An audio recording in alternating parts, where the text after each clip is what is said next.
Here in 1221 in the Empires of the Middle Ages, this is a period where a lot's happening, so I'm doing more vids. The Mongols managed to take Venice, but then the cost of that was so high, or whatever, that they withdrew, and now it all counts as uncontrolled territory. A Danish magnate arose and took Sweden. He didn't get any further than that. And then we're going to be on the Italian turn, and before the Italians actually do anything, they're playing a dynastic inheritance to get Venice back. But it's economically ruined by the Mongols. 1226, the Byzantines expanded a little bit back into the Balkans in the hole the Mongols were in. The Poles took Hungary, actually, from the Byzantines. They're trying to build themselves a base there. Combat between France and Germany. Germany had a leader dies airless event, which meant they lost claim to their central territories. They lost claim to the areas that the Magnate had taken. However, they essentially used the "don't piss me off" line and swept into France, adding... Well, first of all, they regained all their territories, although they don't have claim to them. So they're still kind of in this situation where people can take their territories, grab claim to them, and then it becomes much harder for Germany to reestablish itself properly. But they swept into France with the hopes of knocking the French war god out, and continued into Anjou. They still got the two expensive areas, Ile-de-France and Champagne, to take, and their cash is significantly decreased. It's still bigger than anyone else, but we may see other players trying to pick them off now because they are in a powerful position if they're allowed to rebuild. That they were pulling over 20 bucks a turn, which is amazing. So the Danes captured Mercia. Here we are, still in 1226. And the Mongols reappeared, but this time they swept south and pretty much drove the Byzantines out of the non-Greek areas. And then they withdrew. Still here in 1226, the Poles played a dynastic inheritance and got a couple areas like Croatia and Wallachia. But they also were asking for the southern Balkan, Macedonia, Serbia, Bulgaria. And the voting in the conclave with Byzantine's special bonus for Eastern Orthodox territories ended up a tie, so they don't have to give anything to the Poles. That's kind of, I don't know which way to look at it, but the Poles are big enough right now that I'm really looking at maybe having to switch colors. We'll see how things fall out shortly. But Germany's gotten much, much smaller, and we may have to switch. The green and red have larger color sets than anyone else, and yellow and orange are really pressing the limits of their sets for Poland and France. And still, in 1226, the German huge quantity of money has been completely expended, and they still haven't destroyed France. They took the Ile-de-France, though, so all that's left for the capital is Champagne. The rest of France should be, that'll all have unrest markers. I guess that money wasn't as useful or as powerful as I thought it was. But, because I didn't think it would take the whole amount even to crush them. In the 1231 turn, we didn't see a lot of movement from the Norse. They're starting an invasion of Wessex. They tried to attack some of the Polish territories. But we got the Mongols again. And they swept down along the Black Sea this time and started attacking Constantinople. They got absolutely nowhere there. They were attacking at a zero because of the heavy fortifications, etc. But they did force the Byzantine Emperor to play a card. 1236, and the state of Europe is about as bad as I've seen. The Byzantines don't even have Adrianople. We've got neutral territories there and in Bulgaria. Their economic basis, the only area they have that's positive is Constantinople. Poland, while large, is not that poor, but still, it's not. I mean, the heartland's wealthy, but all those extraneous areas, it's like the Byzantine Empire usually is. With Germany and France tangled in a war, the French retook most everything except the Ile-de-France itself.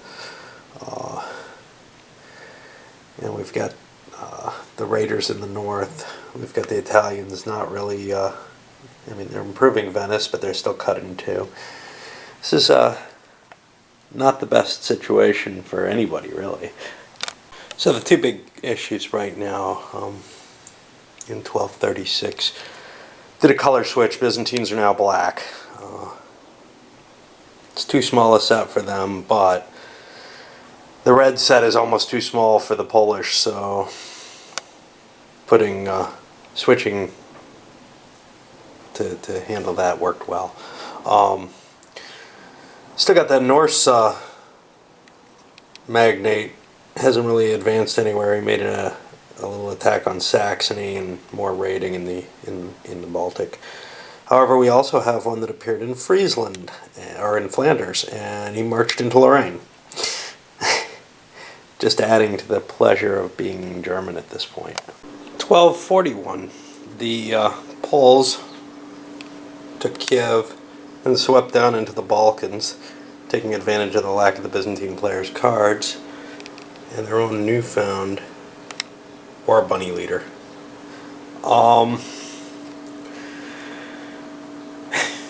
With the French-German War, the Flemish Magnate made things kind of complicated on the French. They don't have a clear route into Germany, as long as that's there. Plus, the economic situation is so poor that they decided to try ruling. Well, their leader ended up dying.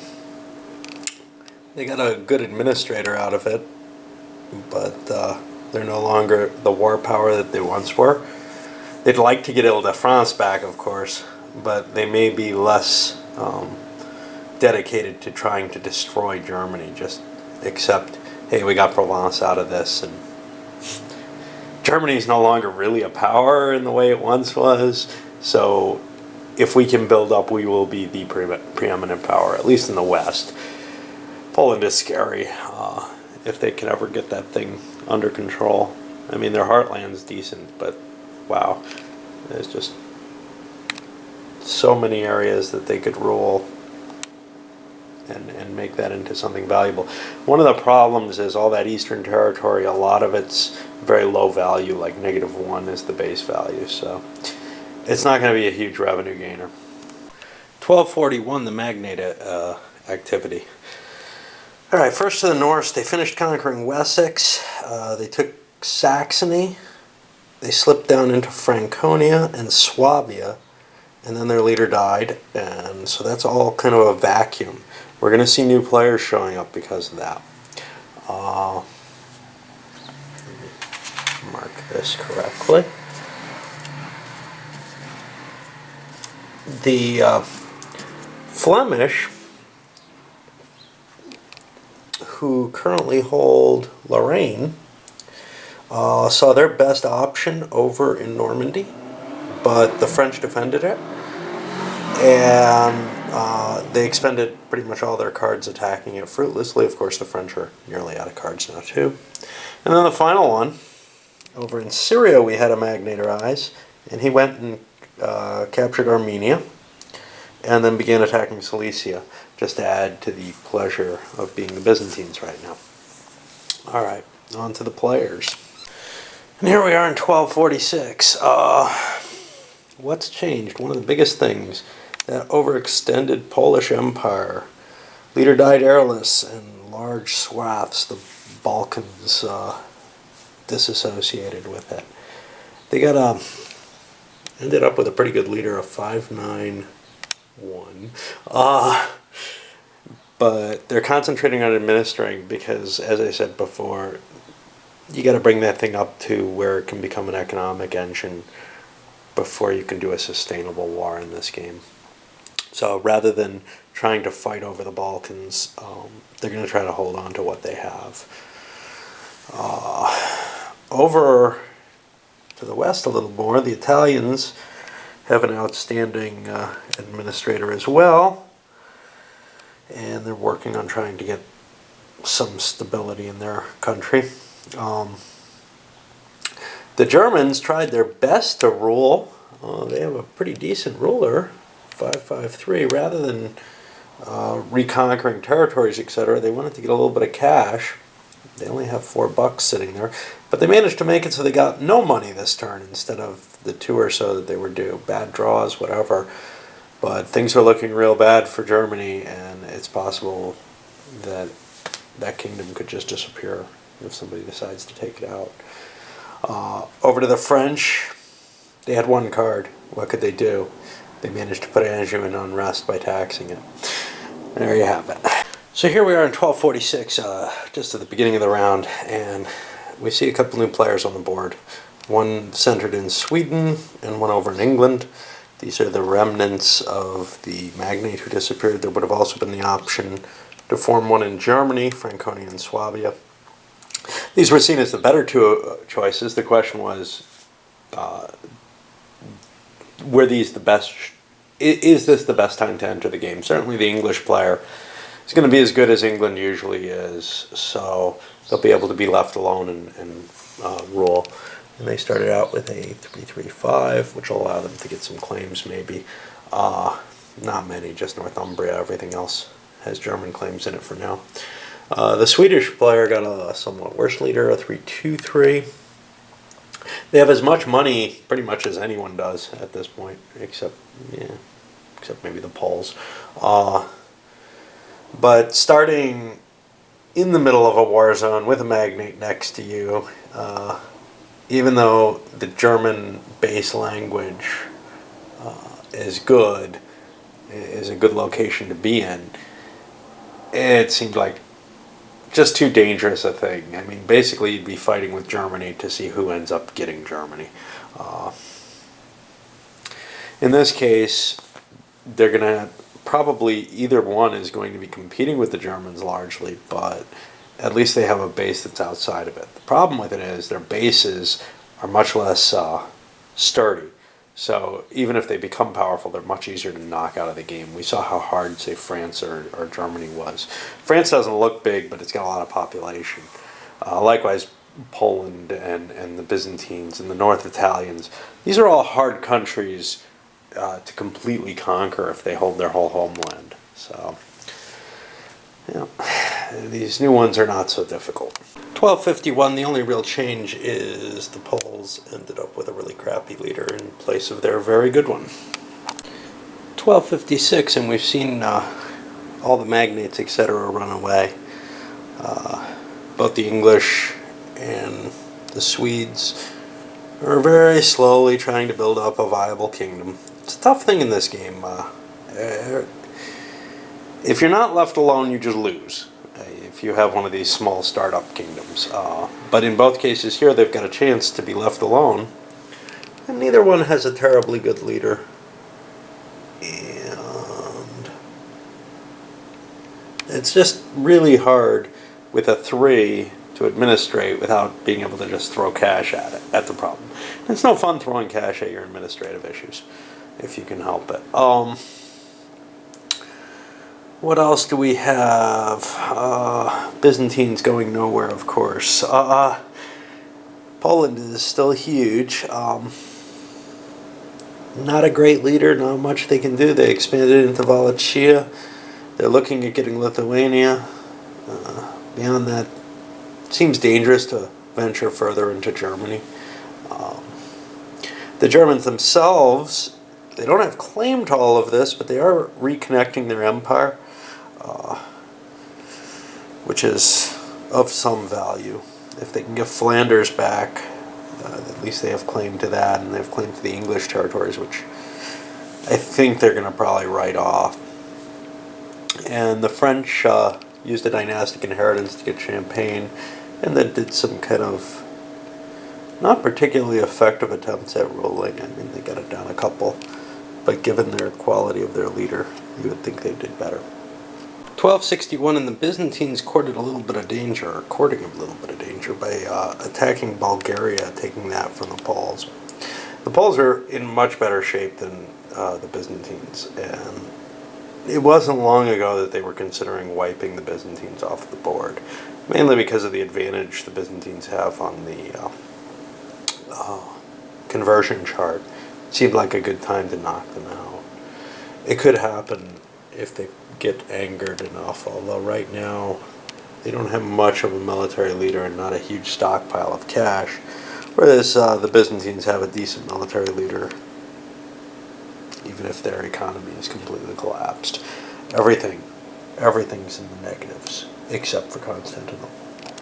1266, the Byzantines and the Poles. Little brief engagement. The Byzantines made an attempt on Macedonia, which is kind of weird, except they ended up with a war leader. What's weird about it is that they're facing a Magnate coming out of Syria again, in Cilicia, Armenia. Definitely stressing them a bit. The Poles tried to rule their own territory. You see the Swedes beginning to break out into Saxony. French finally took Ile-de-France back, and the Germans have connected up all their territories again. That's really about it, except we lost our good French leader and now have a piss poor one, which might change the dynamic, at least between France and Germany. 1271, the powerful Syrian magnate who had conquered most of southern Anatolia has died and is no longer going to be threatening the Byzantines. They actually attempted ruling even though they have a war god leader because they have no money.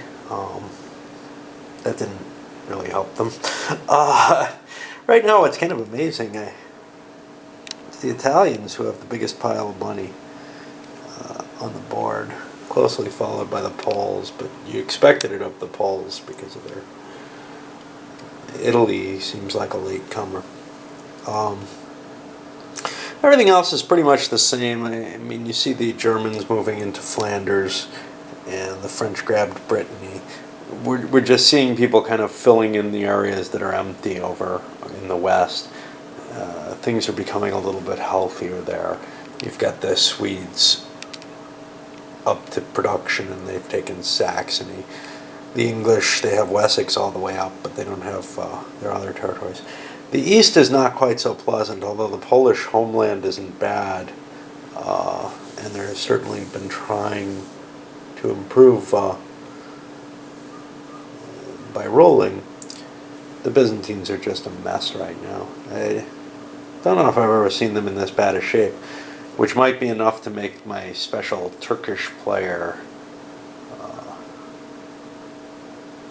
Got some special rules to try to simulate the last scenario, the Twilight and the Middle Ages scenario, to make it possible, and that involves a player coming in as the Turks.